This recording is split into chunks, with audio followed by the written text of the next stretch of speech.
Hey, this is Matt from InvestiQuant. Today is Wednesday, May 25, 2022. Yesterday, the markets had a gap down at the open. They pushed lower early on, but then buyers stepped in aggressively, finishing up near the highs of the session. So we ended up with a green daily candlestick, but we closed lower than the prior day session. And that's the pattern we're going to be looking at this morning. So let me go ahead and set this up and discover, grabbing all four instruments. The setup's based upon entering long at 9:30 a.m. Eastern Time, exiting at 4:15 p.m. Eastern Time. The overnight session is pushing lower at the moment, so I'm going to add that to the test as well by going to the opening filters and go to gap direction, click on gap down. The next thing I'm going to do is go to the price patterns library, and I'm going to describe that pattern of what happened yesterday with a lower close, but a close above the open.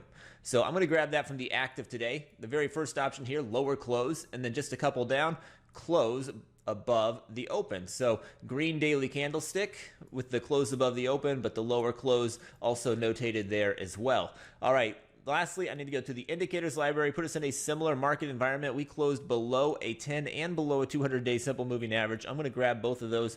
I've got below the 10, now below the 200, and I can click view results.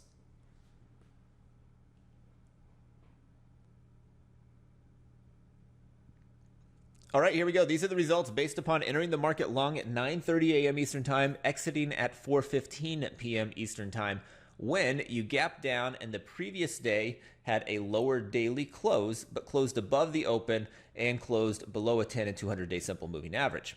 Historically, just 20 samples here in the S&P, 20 in the NASDAQ, 24 in the Dow, 20 in the Russell. Very similar sample sizes there. And win rates on them, 3 of the 4 are coming in quite weak. S&P, 35% of these have closed above the open. For the NASDAQ, just 30%.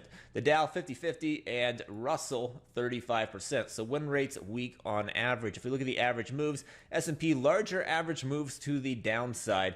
For the NASDAQ, they're pretty similar in size. For the Dow, a little bit larger average move to the downside, and Russell pretty similar in size. So 2 of them have larger average losses. 2 of them are similar.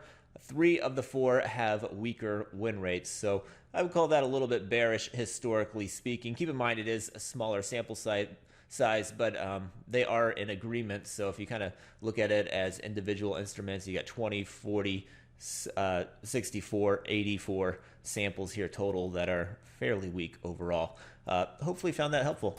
Good luck today. We'll see you next time.